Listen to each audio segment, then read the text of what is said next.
E rieccoci qui ragazzi, bentornati. Siamo giunti all'epica finale di Tomb Raider. Raga, oltre a me c'è anche il mio compagno di avventura Fabio Decax in live.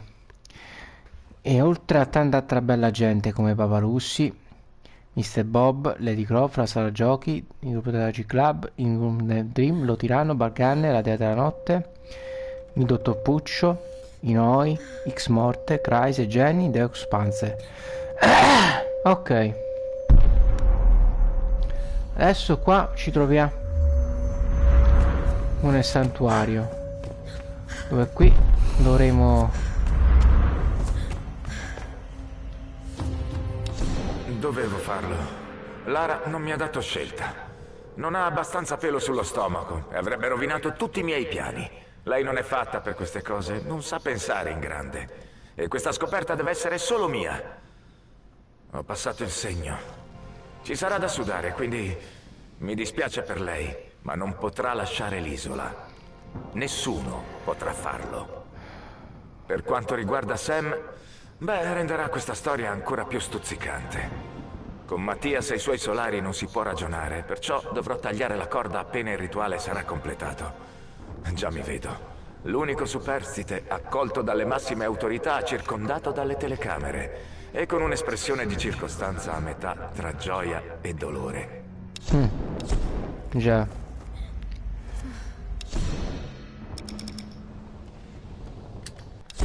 Hai pagato le conseguenze dei tuoi errori.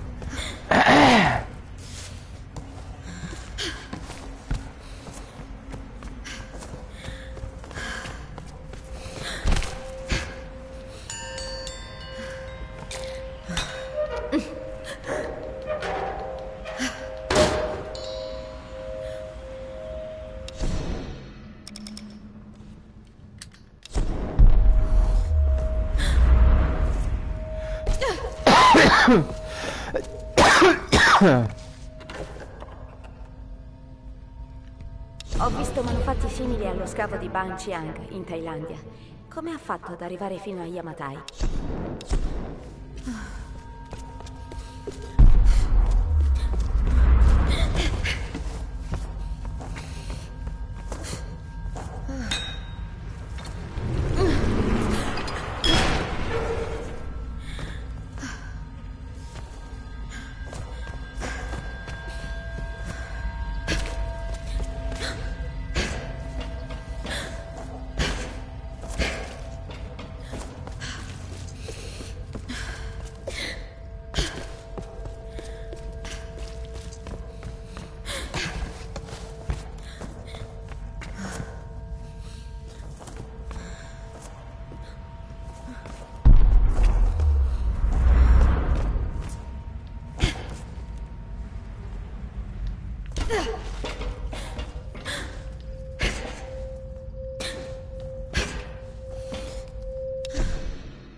E dopo come salgo un'altra volta? Allora.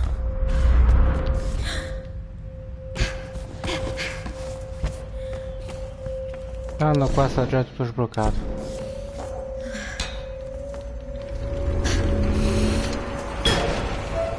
E una.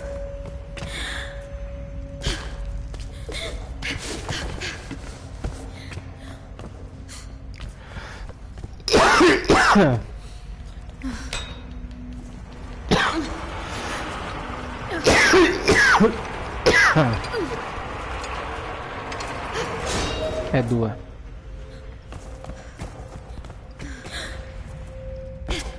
Ma devo chiudere la gabbia.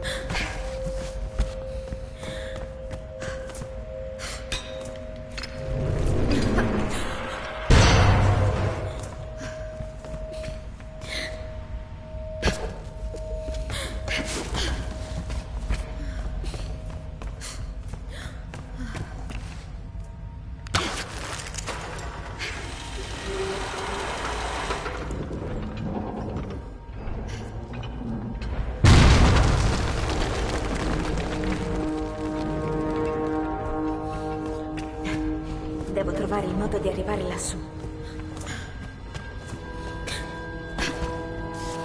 Cosa come accampamento? Ah, c'è l'altro, ok.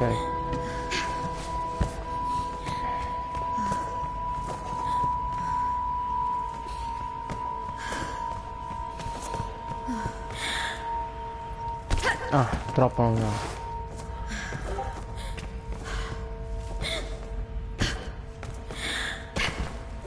Allora.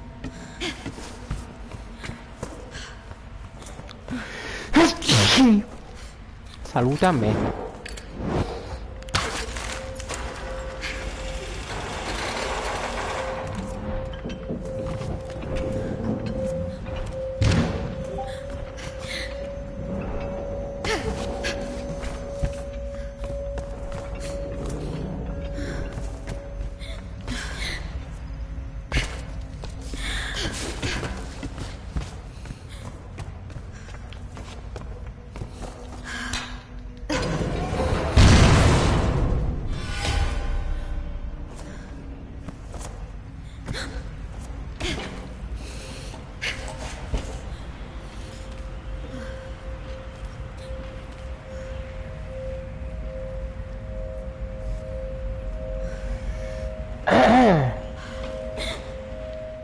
Allora.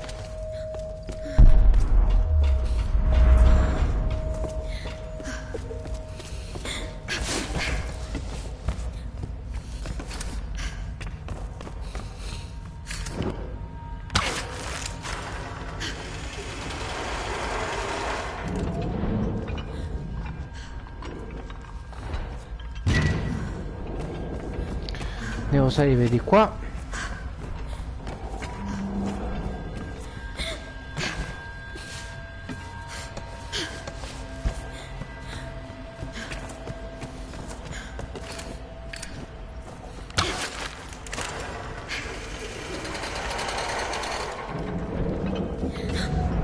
Ok, posso saltare.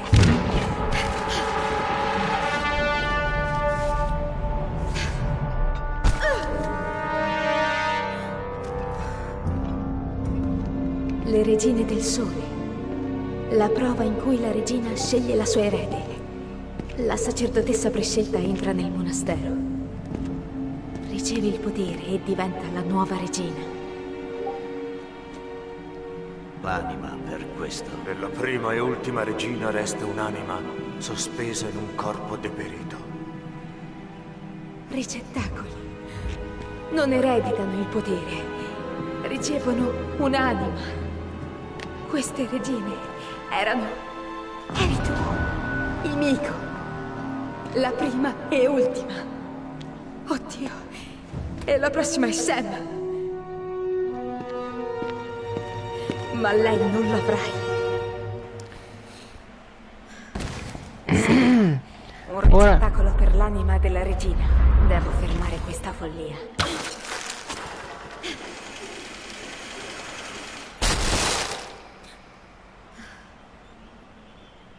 Ora si è scoperta la verità. Opla. Il potere della regina Mimiku non era ereditario. Trasferiva la sua anima in un altro corpo.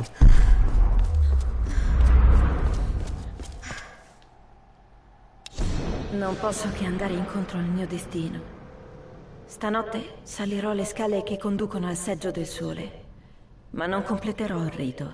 Non ne uscirò incoronata regina. Sono l'unica depositaria di una tremenda verità. Nella regina del sole alberga un male di inconcepibile perversione. Un male che ambisce a dominare ben più delle terre e dei mari di Yamatai. Questa follia deve finire. Mi presenterò al seggio armata di un pugnale che ho rubato al suo generale. Egli si accorgerà troppo tardi del mio gesto. Per il bene di Yamatai e di tutte le sacerdotesse che condividono la mia sorte, devo morire.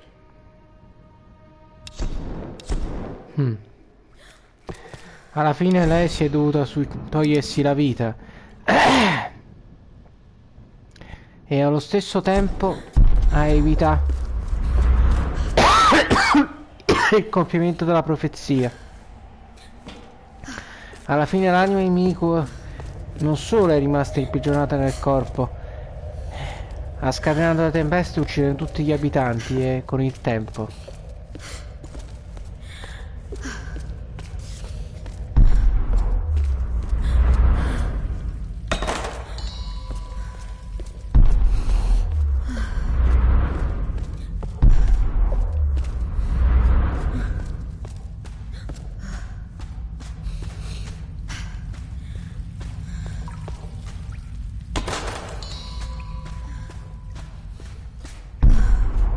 Ecco l'ultimo accampamento.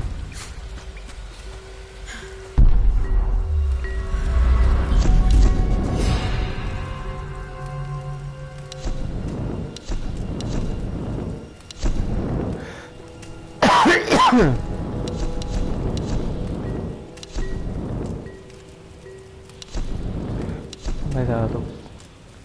Fucile a pompa. Che cosa manca? La canna avanzata.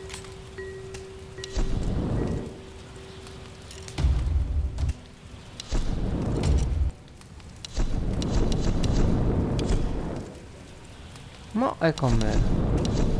La pistola, doppio caricatore.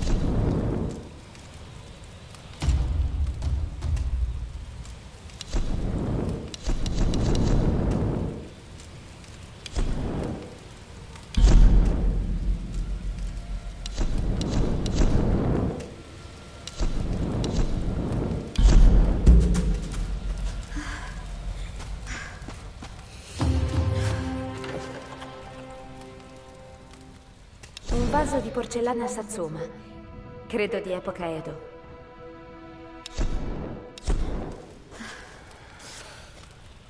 Ok. E abbiamo completato tutto.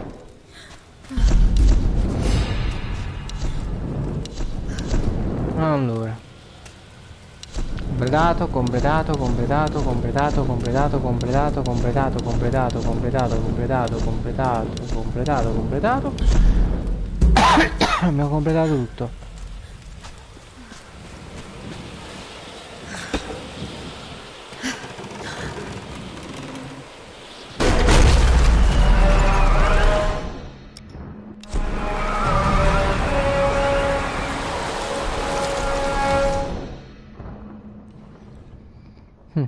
C'è l'ultimo accampamento da trovare.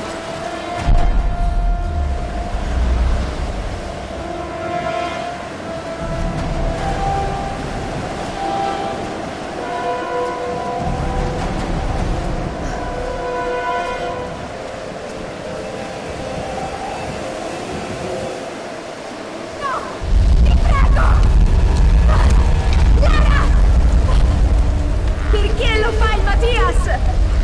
Credi di essere tanto eroica, Lara? Io sto solo lottando per sopravvivere. Tu quante vite hai spezzato facendo lo stesso? Qui non ci sono eroi, ma solo superstiti. Nemico è pericolosa, Mattias. È furiosa, vendicativa e troppo potente. Una mortale in cambio di una regina! Questo è il prezzo della nostra libertà!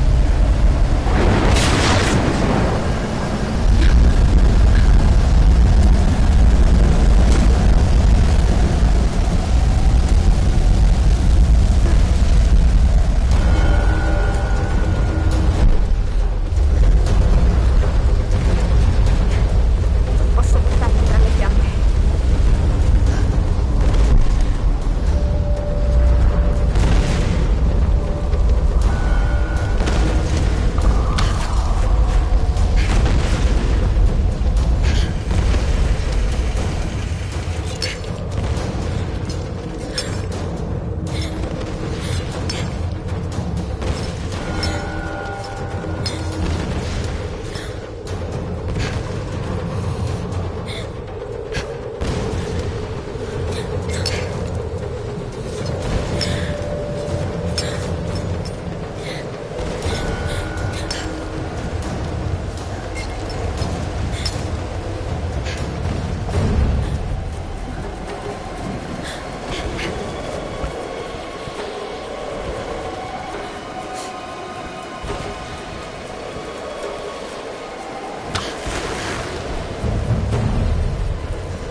No, cade tutto a pezzi.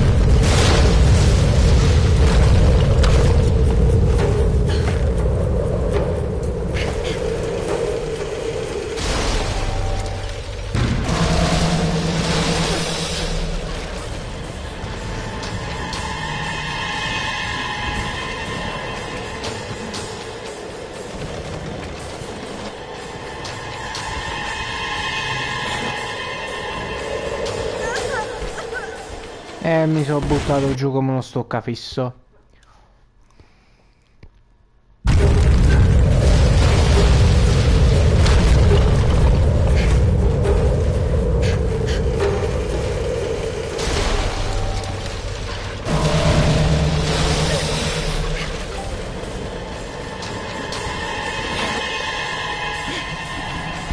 Lara, attenta! Quei bastardi ti danno la caccia! Qui abbiamo fatto il possibile per temporeggiare! Grazie, Reyes. Tornate alla barca. Se non dovessi tornare... Non partiremo senza di te! Aspetteremo!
Eccolo qua.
Regina, ti ho portato un nuovo ricettacolo. Riversa il tuo potere in queste membra mortali. Riversalo e rinasci. Riversalo e svegliati.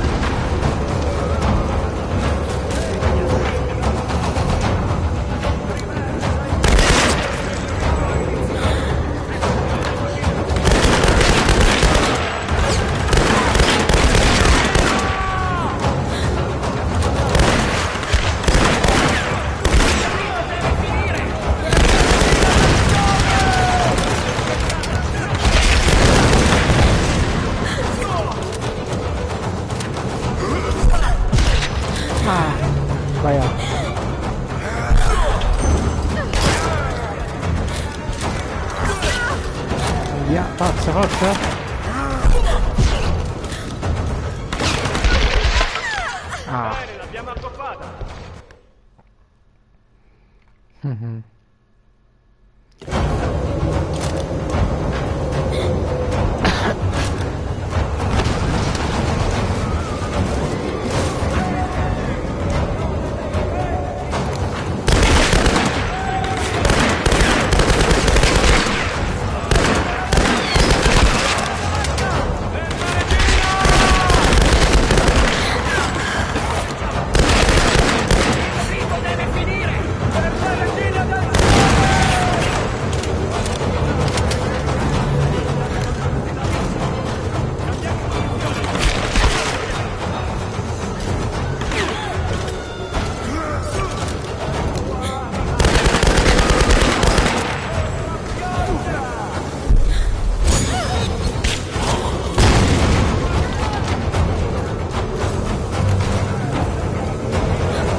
Lancia.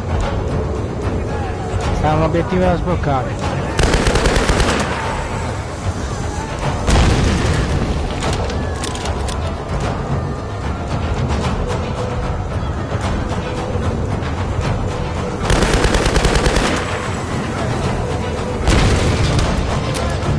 Non è che ci accomodano più possibilità.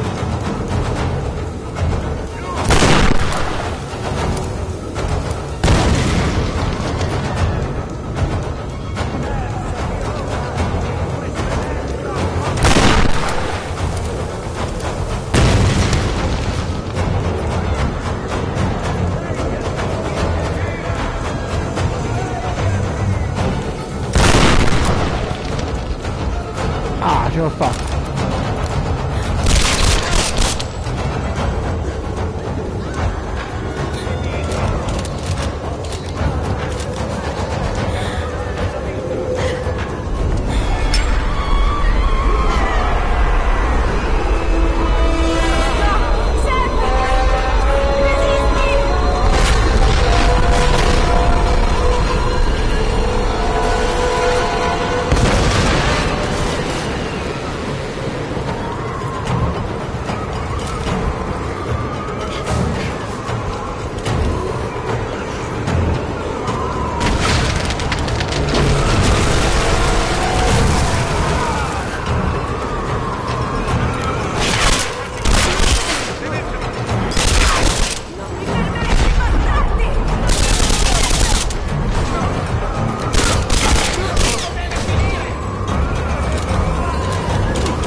C'è?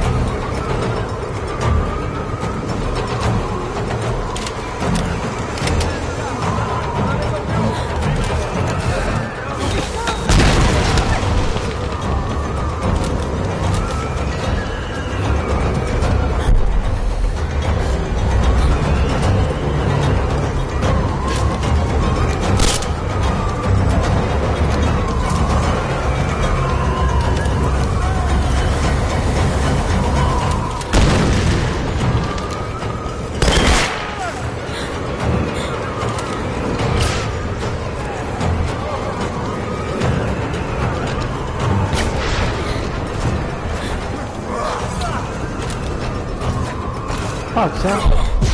Ah, spera.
andato anche lui in pensione.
Sam.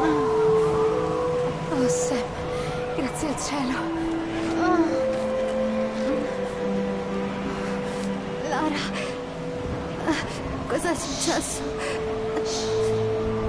Sono qui. Sei al sicuro. Va tutto bene. Va tutto bene. Mi hai salvata. Lo sapevo.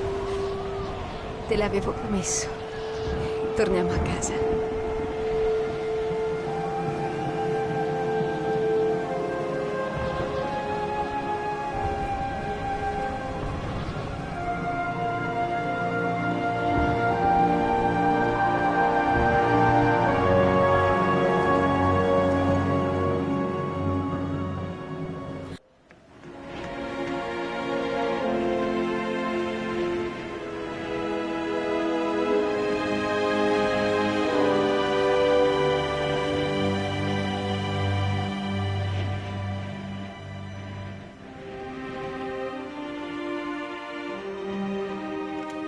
Ecco Lara!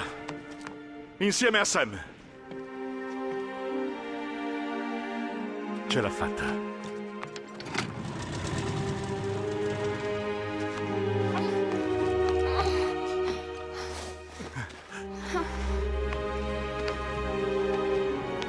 Penso che se la caverà. Che è successo lassù? È finita. Possiamo andare. Bene, scappiamo da questo inferno.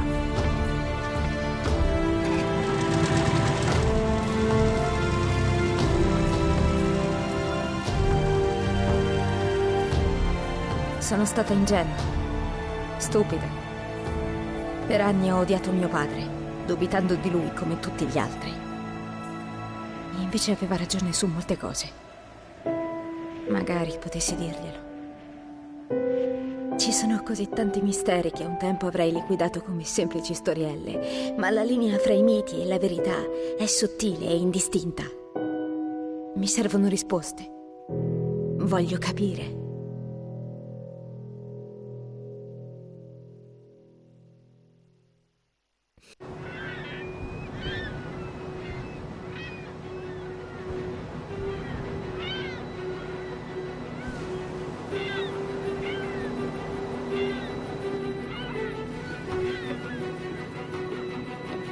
Serve qualcosa? Non so cosa ti sia successo su quell'isola, ma dalle ferite e dalla faccia che ti ritrovi forse non voglio saperlo. Presto saremo a casa.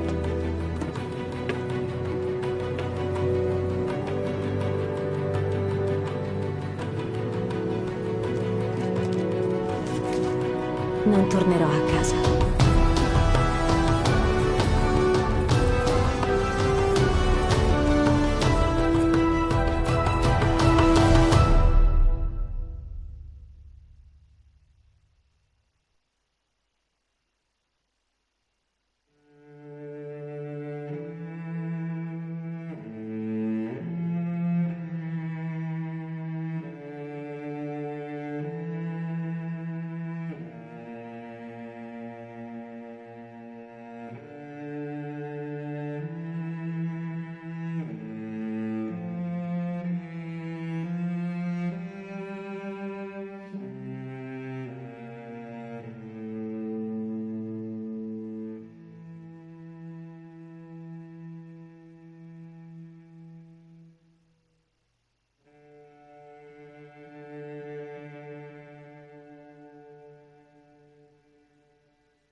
Ok ragazzi, l'abbiamo completato. Adesso ci guardiamo i contenuti extra. Questi sono i video. Un esploratore disse che non sono le persone a essere straordinarie,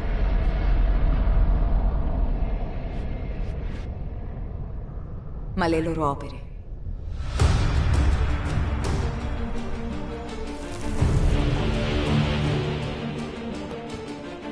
Finalmente potevo lasciare il segno.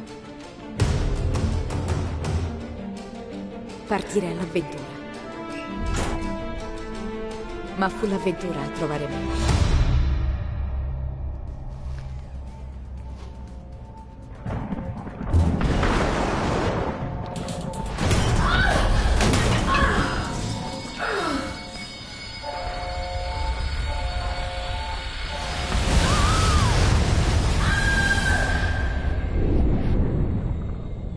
Nei momenti più cupi. Aiuto! Quando la vita ci scorre davanti agli occhi. Troviamo qualcosa che ci spinge. Uno stimolo a proseguire.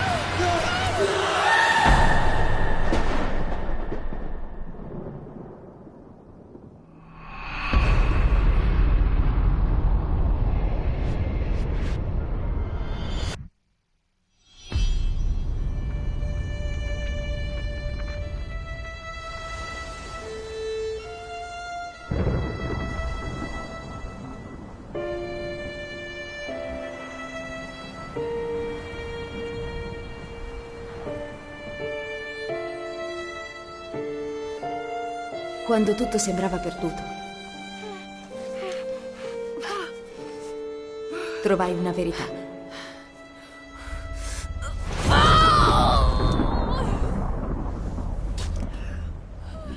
Emerse la vera Lara Croft.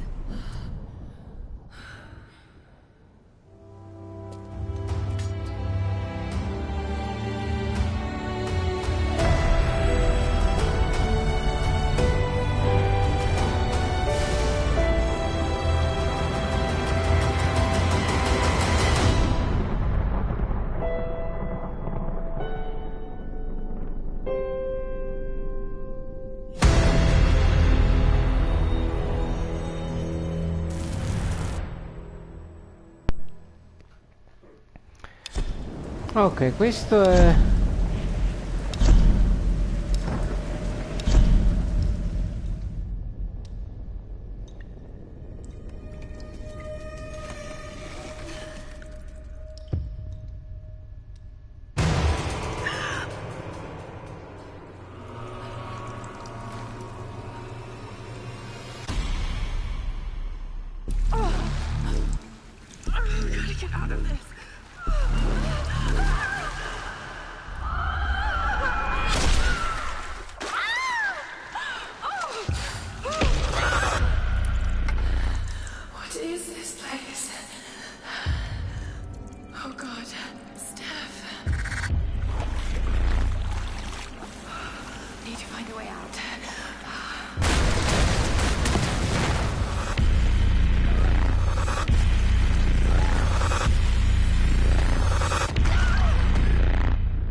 Please come and get me. Easy. We're regrouping at my location.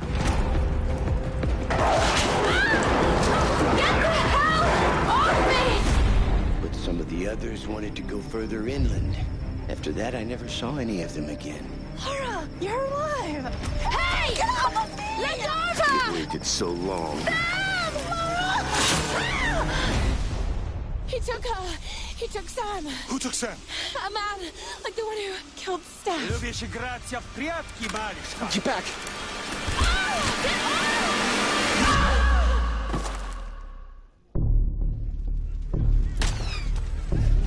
No one escapes. Out! Finish it! I always find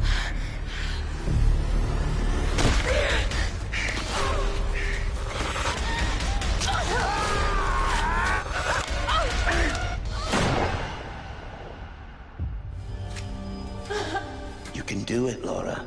After all, you're a Croft. I don't think I'm that kind of Croft. Sure you are. You just don't know it yet.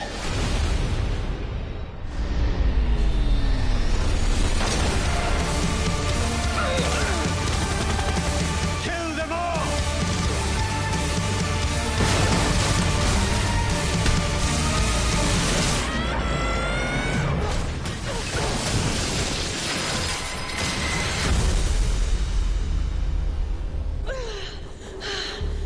I hate tombs.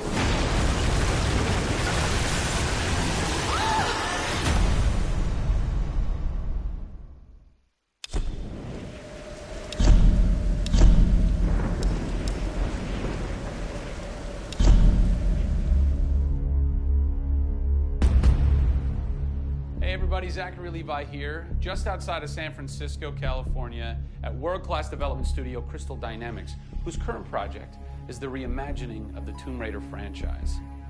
From now until the game launches, we're going to be hopping around the globe, bringing you exclusive first looks at some of the key ingredients that are shaping and creating this world. First stop, Digital Domain, Los Angeles, California, to meet one of the most crucial pieces of the Tomb Raider puzzle, Lara Croft herself. I'm Zachary Levi, and these are the final hours of Tomb Raider.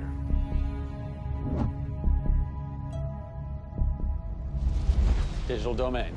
This is where they do a lot of mocap for big Hollywood films and video games like Tomb Raider. And today, we are gonna meet the new Lara Croft, who is around here somewhere.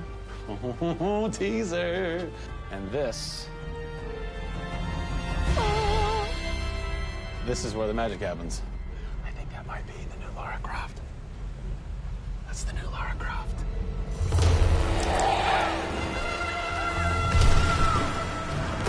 Since 1996, many actors have played the part of Lara Croft, but for the reboot of this franchise, the team conducted an exhaustive international search for someone who could bring a whole new level of emotion to a character who's become so familiar.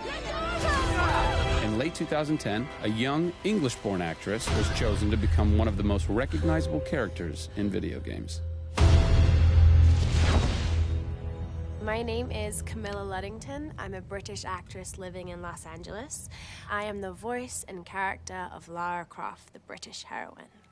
When I was first approached for it, I really felt overwhelmed at the honor of playing an icon like Lara Croft. I think I screamed in my car, actually, when I heard that I got the role. Lara Croft, one of the most iconic female characters in all of gaming. This is really her origin story, how Lara became the super badass that she is in later years. She is just a young, naive, perhaps 21-year-old who has a thirst for adventure. We're used to seeing Lara Croft as just the cold-hearted, almost killer, and she's a badass and everything, but I think in this, you see her struggle. You can do this, Lara. Please come and get me. When we went through the process of looking for actresses the world over, I mean, this was Europe, this was LA, we had hundreds and hundreds of actresses that were whittled down, and we ended up with Camilla. She had sort of that rawness that we wanted. Was somebody who not only wanted the part, but was willing to push her character into that emotional area that we wanted. Let's learn a little bit about Camilla. Where are you from? I am from a town in England called Ascot in Berkshire. And it's like those things you wear around your neck. Really didn't do TV or film or anything until I got here in Los Angeles. But really, I had a stage background, which I also think helps though with this because this is almost feels like performing on a stage. Yes! So here we are. This is performance capture stage. The volume. The volume, they call it. That's interesting. You'll have to explain that to me later. I don't know why. I think maybe it's like a measurement thing, like height and width and depth. I'm gonna go that with yes. creates volume. Yeah. Math nerd. And you also do get nifty props. Yes, and what's a fun fact about this? Careful. Oh, You can hit somebody. Jeez. wow. Is that they'll put Velcro on this, and they'll be like, okay, you're gonna have a gun and another gun, and they'll just stick to you. How much Velcro does a bazooka need to stay on tightly? A lot. There had to have been a lot of pressure as far as being the new Lara. It was intimidating. Did you go run around in the woods? Did you go hunt boar with a bow and arrow? Well, what's funny is I actually did archery when I was a kid. Really? Yeah. At the time, you're thinking, why do I need archery? You know, when am I going to use a bow and arrow? And now I know why. Interestingly enough. No! Is Lara a video game icon? A sex symbol? I think she's both. Oh! Obviously, she's a game icon. But I also think she's a sex symbol because she fights for what she believes in. She's courageous. And I think those things are sexy. The shorts are gone. That's a bummer. Which I'm sure most guys will think is a bummer. I like her new look. Yes, she's still gorgeous, but now she's a person. Camilla brings truth. She is truly breathing life into Lara Croft. And when Lara is supposed to be going through an emotional scene, you'll see tears streaming down Camilla's face, and it's real. People ran over to her, like, are you okay? Like, she's got mascara running and tears streaming down her cheeks, and she's like, oh, yeah. And you're like, wow. When I got this role at first, I did not even know that I would be crying so much. I just thought I'd be kicking butt. That was the Lara that I thought I'd gotten myself into. This was some of the most emotionally and physically draining work that I'd ever done.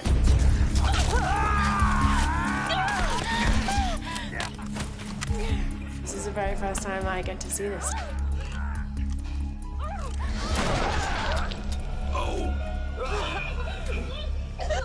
Oh, God. I had to do it. I had to do it. So the fans have now seen Lara's first kill. What was that moment for you like? Intense, for sure. Probably one of the hardest things to film. She has to fight for her life. It's fascinating how she reacts to that. You know, she doesn't just walk away from that first kill. It really gets to her, and you see her become Lara Croft. Camilla Luddington is our new Lara Croft. Strong, spunky, gorgeous, brave.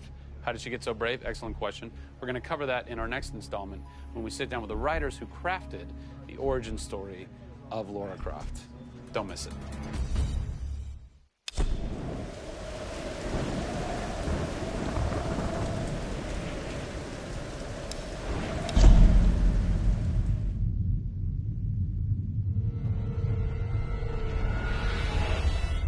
Hey everybody, Zachary Levi here in downtown San Diego at Comic-Con, more specifically at Nerd HQ, which is the epicenter of all things Tomb Raider. The anticipation is building as the team from Crystal Dynamics continues to say that this could be the game of their careers. Today we're going to dig a little bit deeper into the story with some of the key writers and designers who are brave enough to tackle the origin stories of Lara Croft. These are the final hours of Tomb Raider.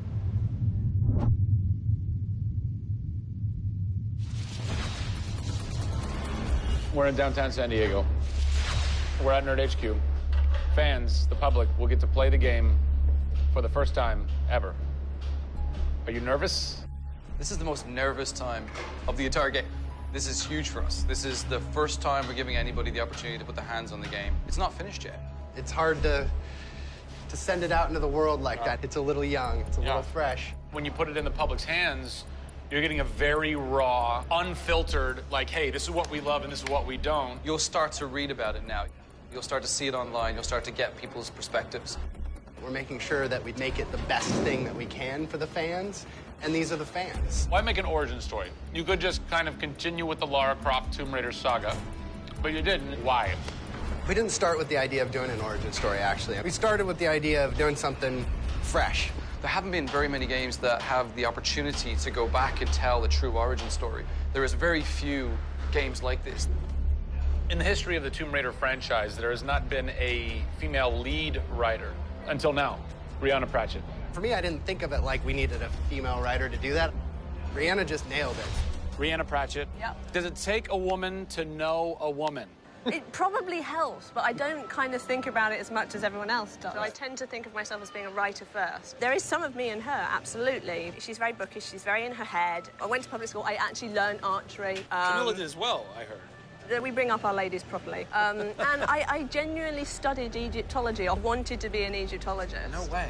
You know, I've always been a huge fan of kick-ass females. I mean, I grew up on Terminator and Aliens. Yeah. You know, fighting aliens in the future. I thought that was what girls did.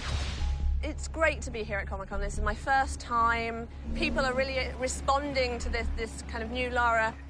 The fans have been great. They've been very supportive. I want to kind of live up to their expectations. I grew up going to fantasy and science fiction conventions. Now here I am looking at a Tomb Raider poster on the side of a building for a Tomb Raider game I have written. Can't quite process that, but it's very cool. Lara's actions affect her character and her emotional state, and so the first kill for us was a big thing.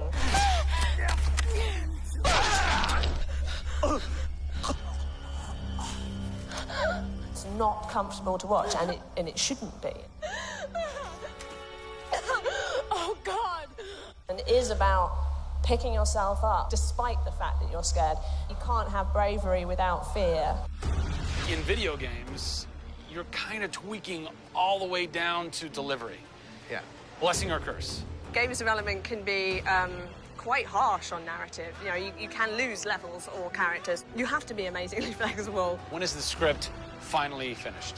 You get insight when you see it through your audience's eyes. Yeah. So once the story gets to a point where we can start sharing with people, where we can start putting it on the screen, then we start to understand, are people getting from it what we want them to get from it? The feedback is that it's really fulfilling our primary goals of delivering a story that introduces people to Lara Croft, but also just takes them on an amazing adventure.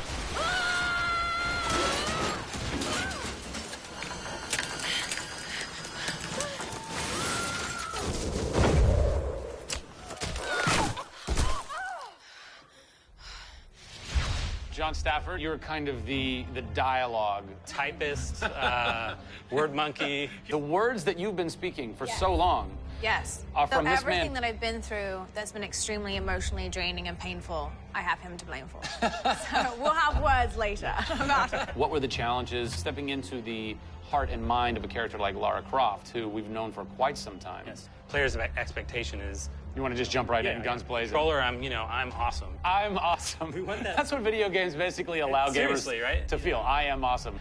Challenge for me is to show her vulnerable. We're shipwrecked on an island inside the Dragon's Triangle. Still have a very playable game, but also show real emotional character. It's very difficult to do that in game. Please come and get me. You can do this, Lara. When you have really extreme circumstances, you have really extreme emotions. What the hell? Can't hide from me, outsider! It's all about her survival. She's basically willing to do whatever it takes. There's people trying to kill you. Things are really extreme. Listen, I'm gonna get you out of there. I promise. I promise. I didn't want any lines to sound gamey. There was a good collaboration of making sure that really that didn't happen. That's very difficult writing. How do you write a line that isn't just like, I should go there? Yeah. That's... I bet there's something hidden in that crate. I want you to love this game in a way that really feels like the first time you played it, but do it in a way that people have never seen before. For me, it's crazy not to look at this as an opportunity to really start that dialogue. This is a game of our careers. This truly is the first time to sort of say, okay, this is it. Well, now that we know a bit more about what it takes to reimagine an icon from the ground up, we're headed east to go behind the sounds of Lara's journey. A journey that is heightened and shaped by cinematic score and sound design. I hope to see you on the next episode when we talk to who's behind what we're hearing in Tomb Raider.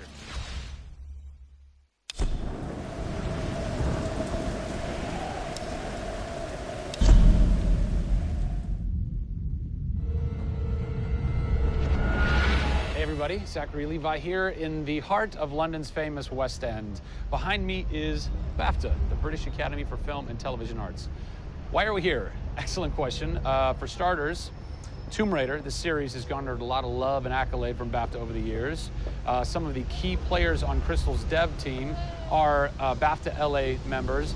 And to top it all off, legendary video game composer Jason Graves is a BAFTA winner.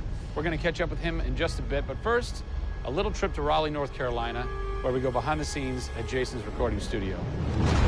These are the final hours of Tomb Raider.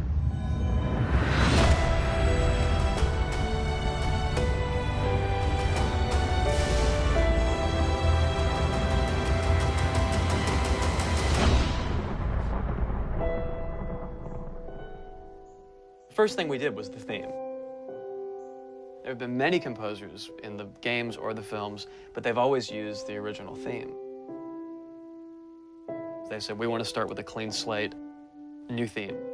I did it on piano, very simple. I was really scared just to send it because I'm like, I don't know, I think this really works, I think I like it. We ended up taking that exact theme. The first demo I sent was on the first trailer. That exact same arrangement.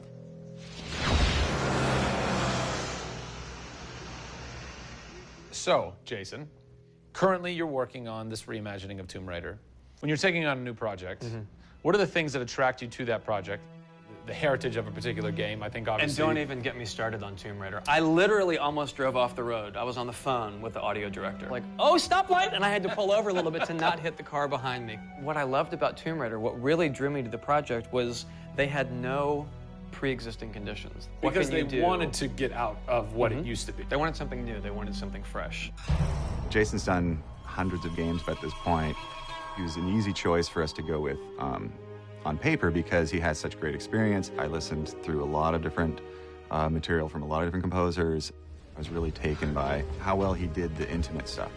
The textures and the real, intimate and vulnerable bits that we needed to highlight in the game were a great match for us. What is square one for you when you start wrapping your head around it going, this is where I feel like this world is going to exist? Main theme. Call me old-fashioned.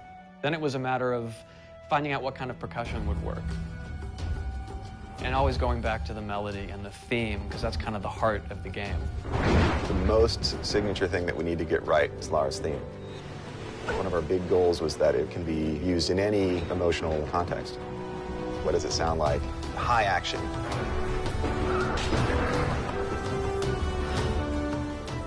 What does it sound like when she's in pain? For music, the gameplay and the concept art, especially with the scavengers and kind of the shanty town, corrugated metal, how everything's kind of this amalgam of different stuff that they found on the island. Like, that's what I want the music to sound like. The bad guys are playing the music now. Alex said something like, it'd be really cool to have something, chains on a metal board or like you're banging a metal fence. 2 weeks later, Jason calls me up and he's like, so, this guy who's like this sculptor who lives right around the corner from me, I was talking to him about the idea of creating an instrument. And I'm like, that sounds completely insane. We have to do that. Tackling the score to one of the most iconic franchises in the world brought a unique challenge. How best to capture the emotional timbre of the characters and island in music? People, I give you the instrument.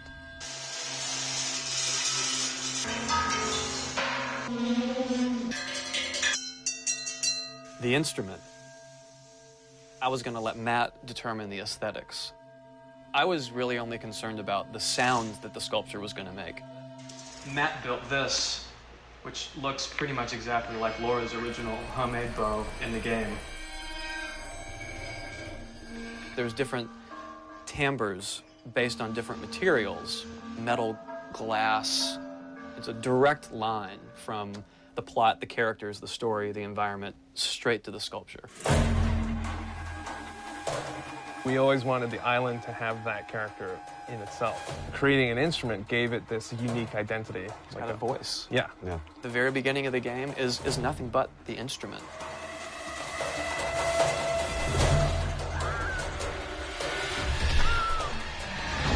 Who do you look at in video games or in film that you go, what they've done has shaped who I am and what I do for a living?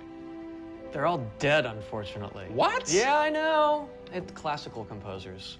All classical? Yeah, I'm kind of going directly back to the source. Yeah. Prokofiev's, Tchaikovsky. Even for some of the scary stuff, you've got Penderecki, who's a Polish composer. Actually, he's still alive. It kind of goes back to ballets or opera, which is kind of the precursor to film and video games. You know, they were telling a story. And that's what I love about that music. It tells a story. Even if you don't know the plot, you can listen to it. And film music's the same way. It's tough with games to do things that are subtle. You want to make Lara relatable, make her realistic. Another one. She went down over there. Tell her story from the beginning and show how she became the superhero she becomes. One of the first things that I ask any developer is the emotion. Because to me, that's the biggest thing that music can do in a tenth of a second. The music just, it nails the emotion. Wow, that was amazing, huh? I personally don't think I've ever sounded so good in an interview before, although Jason, Jack, and Alex are audio savants, so that would make perfect sense. I cannot wait to jump into this game, not just for the amazing action, but the emotion and mood and tone that they're going to set with their incredible skill. Tune in next time for a special secret announcement that is going to change the way you play Tomb Raider forever. See you soon.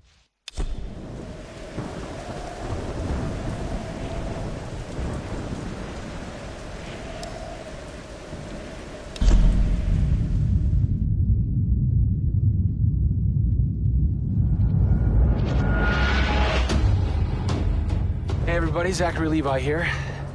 Over the last few months, we've brought you exclusive behind-the-scenes looks at the final hours of development of Tomb Raider.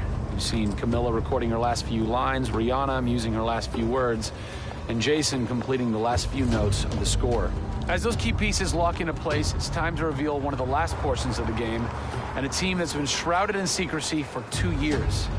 We're here in the beautiful and freezing Montreal, Canada, to bring you the final hours of Tomb Raider multiplayer edition. These are the final hours of Tomb Raider. Welcome to yet another world-class studio in the Square Enix portfolio, Eidos Montreal, home of the multi-award-winning game Deus Ex. Locked away in one of the far corners of this studio is a team of experienced, passionate professionals who have been specially brought together to create the first ever multiplayer component to the Tomb Raider universe. Let's meet the team behind the vision, direction, and decisions, and hopefully get a chance to play a few rounds. Here we are at Eidos Montreal. Before we get into why we're here, Carl, you now have an amazing stash, my friend. What is the impetus behind this? As a studio, we've been participating in Movember. A good friend of mine, JJ Owens, works for Movember in LA. And we set up the gaming challenge, and we brought studios from all around the world together. I think so far we've raised somewhere in the region of $140,000, $150,000. Well done. Been a big success, although my wife doesn't necessarily always approve. She hates it? Oh, my wife wakes up in the No. She morning. says that she hates it. She secretly loves it. What were some of the factors that led to a multiplayer facet to this new Tomb Raider? When we started developing sort of our vision for reimagining Tomb Raider, on paper, it was all about single player. And as we started to build that world out, we had the island, we had the Solarian, the scavengers. We started to realize that we had this canvas. Great warring factions, great landscapes. Yeah, we had all these really awesome places where it was all about traversal and single player. When we started looking at that, we thought, wow, well, what about multiplayer? Part of the genesis of that was Lara Croft and the Guardian of Light that kind of cracked open a door to lead you guys into the multiplayer into here at Eidos Montreal. Guardian of Light was downloadable, a smaller scale project, and that allowed us to sort of take the risks that we wouldn't necessarily take on a full-blown project. Guardian of Light was our Pixar short. It's the idea that whilst you're building your big project, you're always thinking about that next thing, but also allowed us to be able to start understanding co-oping and networking. It was a game that actually brought Tomb Raider fans together for one of the very first times. You hear them in their ear, and they were having fun. And as a result of that, that led to us thinking about multiplayer. Hopefully our single-player experience we're delivering is a very sort of single-player, solitary, immersive type of experience. But at the same time, we believed tomb raiding together with friends would be fun. Tomb raiding, I think that's the first time I've ever heard that term. I like that. It's fun. You know, axe climbing and zip lining and the traversal that we get in there and the traps. For me, it was very sad to have that catch-22 of it would be great to do this in multiplayer, but we just can't split our resources like that. And that's how Eidos Montreal came about. We had staffed up our team to develop a single player. Everybody was gelling together really well, and it wasn't something that we wanted to just bolt on. We always said if we were going to do it, we're going to do it right. If you could have a fan play the multiplayer for the first time, what do you want them saying? For me, they're kind of different moods. It's not like I do one or the other. It's kind of like sometimes I turn down the lights and just play that single player experience. And other times I want to just jump in and have fun and start killing fools. Joe Curry, producer of multiplayer on Tomb Raider. It's the first time Tomb Raider has ever incorporated multiplayer. Yeah. And you're in charge of that. Yeah. What's running through your mind when you get that call? Well, first off, exciting, right? I mean, we're all huge fans of Tomb Raider on the team. I mean, we grew up with Lara Croft. But when we spoke to Crystal, they're like, we want to do multiplayer, and we're thinking, how do you do that? It's always been Lara's story. You've been in charge of creating the first ever Lara Croft Tomb Raider. No pressure. Multiplayer. No pressure, Zach. Thank you. What are some of the main pillars that you brought over from the single player to the multiplayer to make those two worlds cohesive? The element that really stuck out was survival. Group surviving together. Right. But then traversal, the ability to go up and down and kind of everywhere in a level. The weapons, you know, the characters. What did you guys have to tweak in order to create an engaging multiplayer experience that wouldn't necessarily work with the pieces that were in play with the single player experience? One example is the bow. Especially in the reboot, it's so iconic that we had to make it work for multiplayer. You have a certain forgiveness when you play single player. Multiplayer, players expect snappiness. I shoot you, I expect you to go down, or you can just do what I do, which is take out the biggest gun and just run for them and shoot them out. The environment itself can be a threat. The Solari, you know, the guys that are on the island have had a chance to prepare traps. We've got things like an ammo box that looks like an ammo box, but it's really an explosive device. I need ammo, and it looks just like the regular ammo box, and then you're gonzo. We have a lightning rod. You'll get a lightning strike on the rod, and then you'll eliminate your enemy. First and foremost, we want to be humble. We want players to just have a really memorable experience. I had fun doing this. Do you remember when we set that trap? Moments that the players will come back to and talk about experiences that they've had for themselves, not necessarily the game offering them experiences. Absolutely.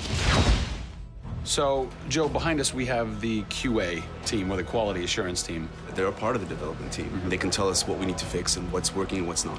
When do I get to game test? When do I get to get my hands on the game? Soon. We got a surprise for you first, Zach.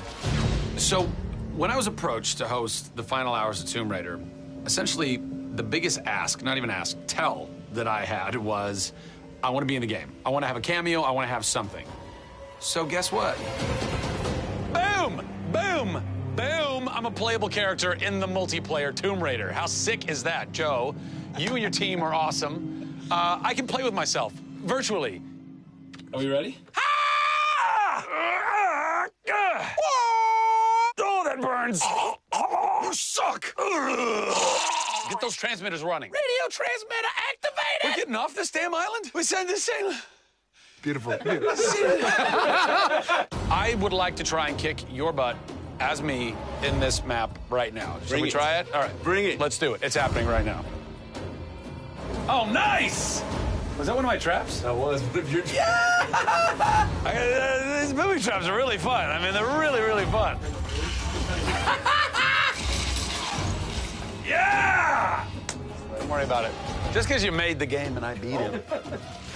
As you can see from the people and passion here at Eidos Montreal, this isn't just some add-on. They're devoting themselves to making this an experience in keeping with the feeling of single player. Familiar, yet different.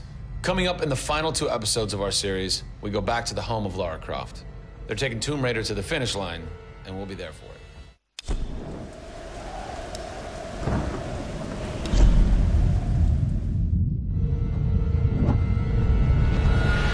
Hey everybody, Zachary Levi here, again for the final time, back full circle in Redwood City. Behind me, inside, critics and fans alike are getting some hands-on experience, an hour's worth of gameplay of pre-release code. Simultaneously, the studio dev team is hard at work crunching, optimizing, and polishing all the last little bits of code for what we will all come to know and love as the new Tomb Raider. It's a culmination of everything, and the clock is ticking. These are the final hours of Tomb Raider.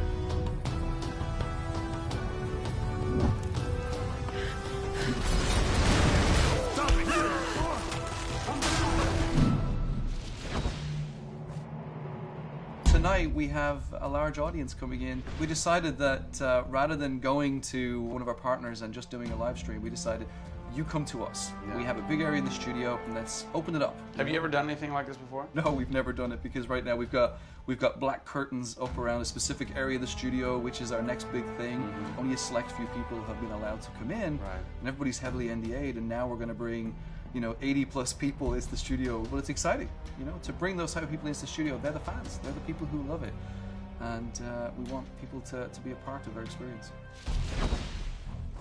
On one half of the studio, all that is going on like crazy. But basically in half the studio, you guys are just pounding, working out every last glitch, every last bug, making sure that it's all just perfect, done and perfect. Exactly.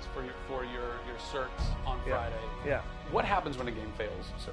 Then things start getting like, sweaty around here. You're dicing with death right there. We might be missing a release date. That's how big a day this Friday is. Yeah, it's huge. If we submit and they come back and say, hey, there's maybe 35 things that we'd like to change, then as a studio, we'll change them. We'll improve them. Or there's small things that they say, hey, this experience might be better if you just fix this little thing. Then of course the team are literally sitting there waiting for that to happen. And there has been games I've worked on where we've submitted and within 24 hours it would get kicked back and they'd say, hey, you guys are crazy, you shouldn't have submitted it.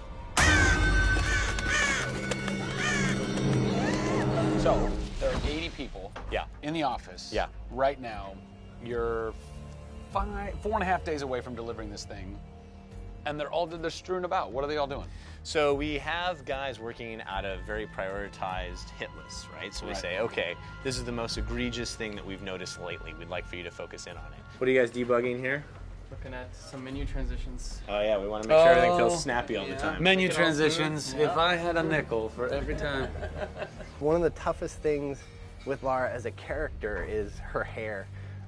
You try to simulate hair in a video game, and it's not always exactly the way it would be in real life. But that's something that's, I think the fans really point that out, and they want Lara to look as good and as believable as possible. So even in the home stretches, we're trying to sweeten it and make you believe it. So I spend a ton of time playing the game. So while everybody else is busting their butts trying to make it work, you're having fun. That's basically what you're saying. There's about 80 people that are all still busily working in this last week before the game goes to cert. Absolutely. One of those groups is called the what group? The OMS group. And what does OMS stand for? OMS is an acronym for Oh My Shit. And what does that mean exactly? When you're into the high octane moment, the only response that we were challenging the team that it could come back with was, I would exclaim, oh my shit, that's awesome, right? Like, I couldn't even cuss properly. It could have been the OMHG, the oh my holy God team. Yeah. But oh my shit, oh I my think shit, it resonated. sufficient. So many companies focus on the explosions. And we love explosions. I mean, there's plenty of them in the game. But it's also about sometimes that implosion moment, that time where you actually feel like you're part of that. We have an early example in the scavenger den, very early in the game, where the camera is about 6 inches from the back of her head as she's in this claustrophobic moment as the ceiling gets lower and lower and the water gets higher and higher and the torch, you're worried, is it going to go out? And as you suck in for that moment, if it's resonating with people, as we've seen it resonate here, you actually watch people who are claustrophobic kind of lean back in their chair a little and kind of react, and that's exactly what an OMS team is about.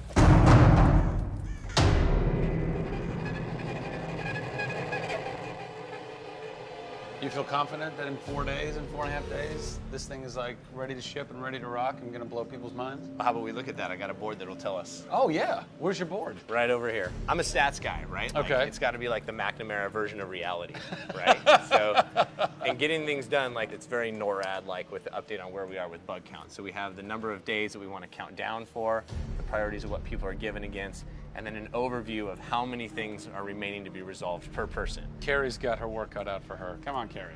Yeah. Ultimately, we have to figure out how do we hit the quality on a predictable timeline. So right now, we're trending towards being able to hit that in 12 days. But you need to deliver in 4.5. Correct. So what does that mean? I need to go right now. Where's your head at right now, knowing that in 4 days, it's got to be completely done? I'm super critical of what we do. You tend to be perfectionists. I'm absolutely that way. It's more like, this is leaving now. You're done working on it because time's up. And you're like, but there could be one more thing I could do. It's a weird feeling because it's been part of our lives for a very long time. How long have you been on it? Definitely 4 years, yeah. Like 4 years. Yeah, 4 years. That's insane. I know. I was young. Yeah. Fresh face. I was young then. Yes. No bags, no grey hair. Yeah.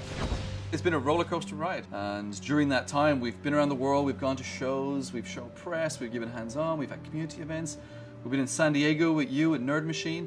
We've seen people excited to see this and play this game, and it's been awesome. It's not just about Lara's arc, it's about the arc of people who've come in to the roles. You know, we've had people come in as animators and move up to the highest levels in their profession along these 4 years. So people have grown in these roles. Families have expanded, kids have been born, but we're coming to a point now where we're, you know, probably 70, 80 plus days away from launch, and this phase has come to an end. You know, it's been awesome. With less than a week to go before console certification, the last few bugs to squash, and a general lack of sleep all around, this production is definitely going to go down to the wire. Will they make it? Join us next time on the final hours of Tomb Raider to find out.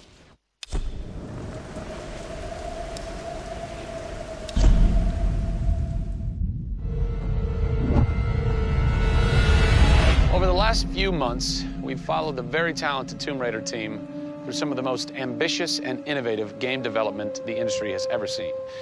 In the next few days, they submit the final code for certification. If they pass, game ships on time and everyone gets some much-deserved sleep. If they fail, well, let's not talk about that. I'm Zachary Levi, and these are the final hours of Tomb Raider.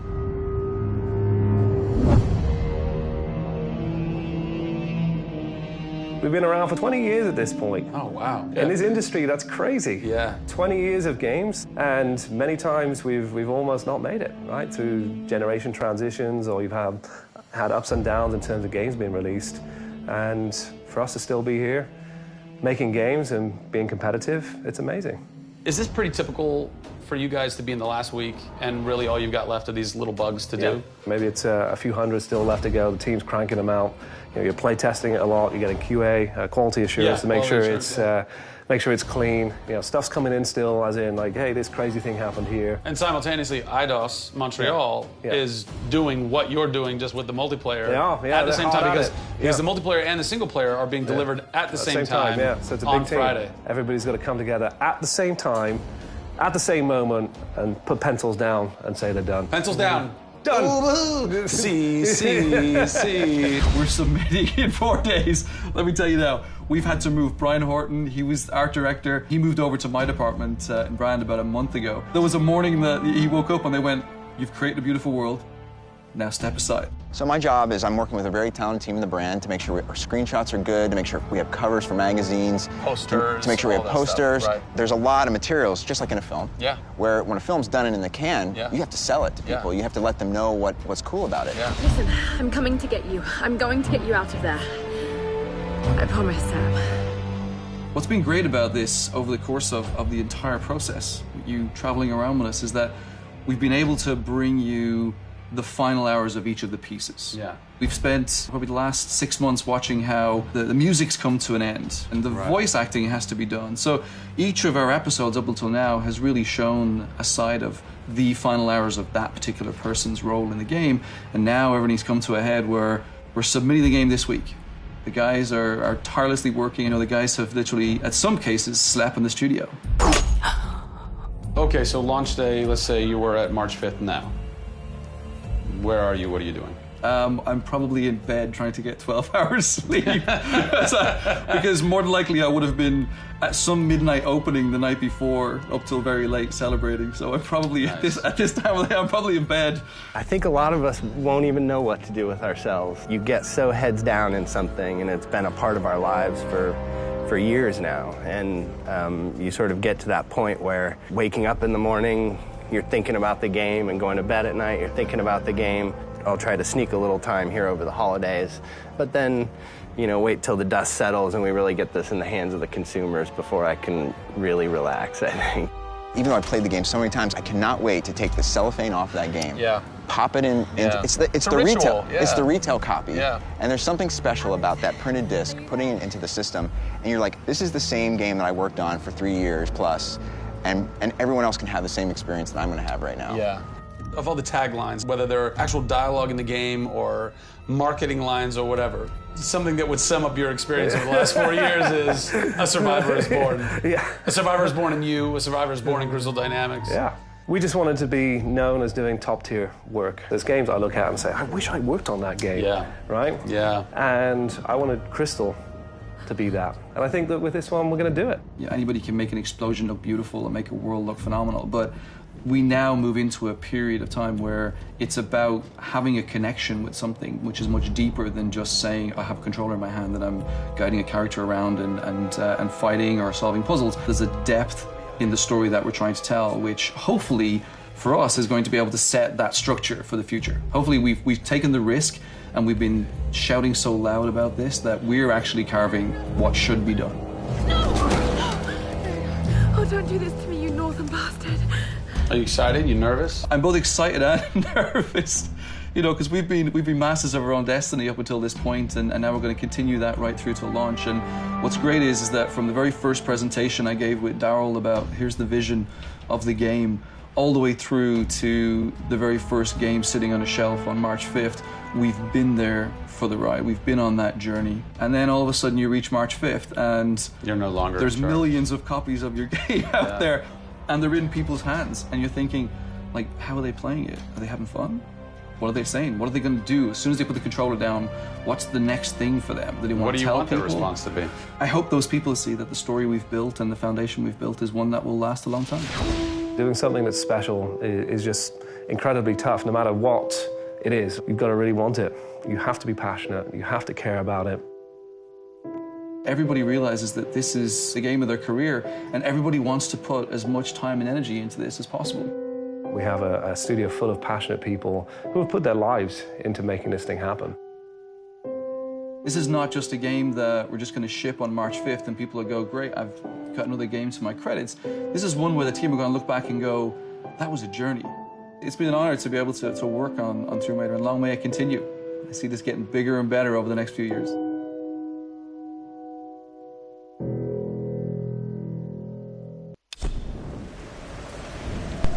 Wow, che frammenti, ragazzi, mamma mia.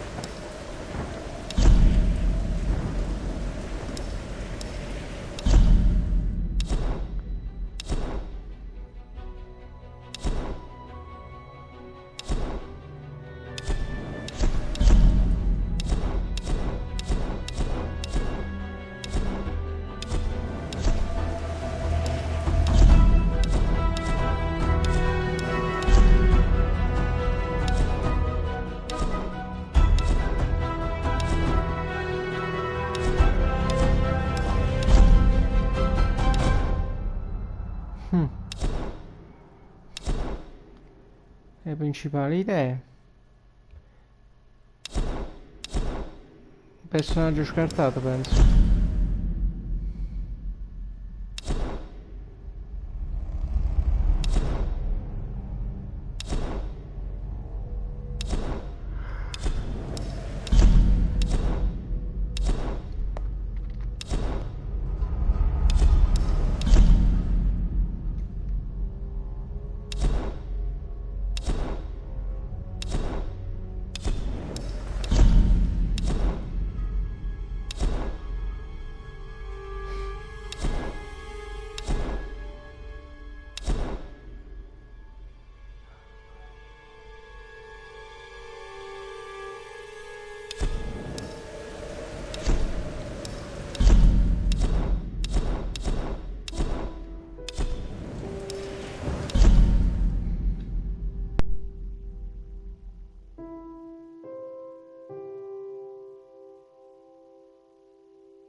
Che storia,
E questo poi è vabbè adesso.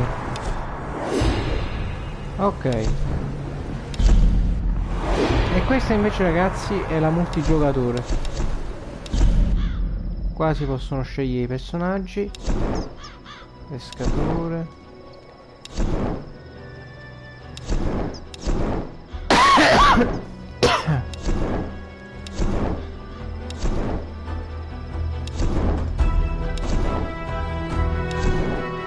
Gli altri si sbloccheranno solamente man mano con l'avanzamento.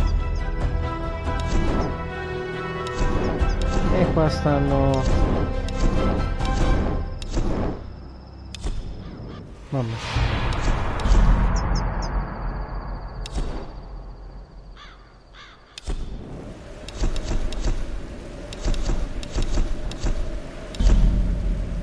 Vediamo se riesco ad accedere, che ho fatto giusto una partitina a caso.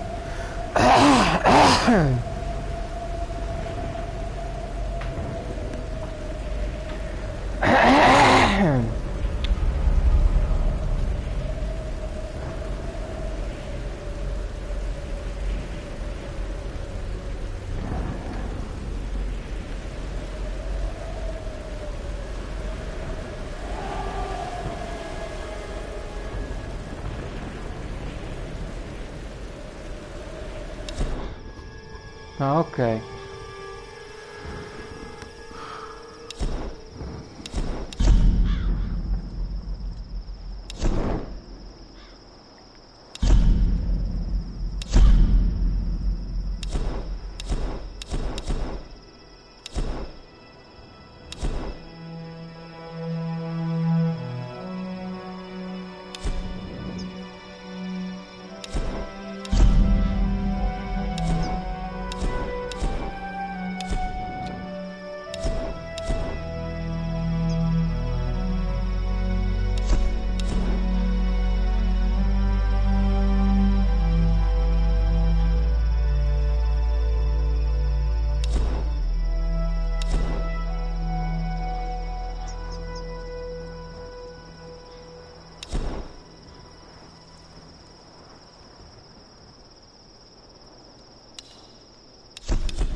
Ah, ecco.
Aspettiamo un po' raga, poi se no chiudo.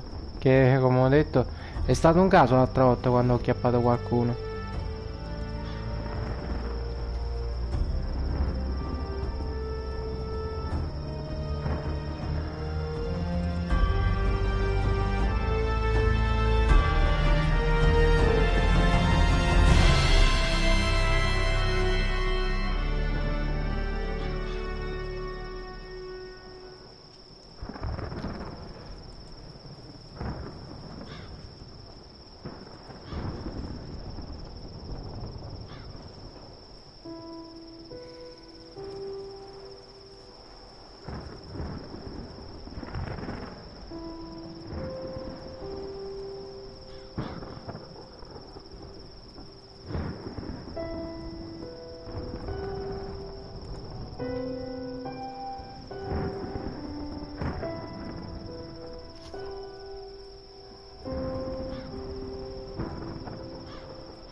Niente.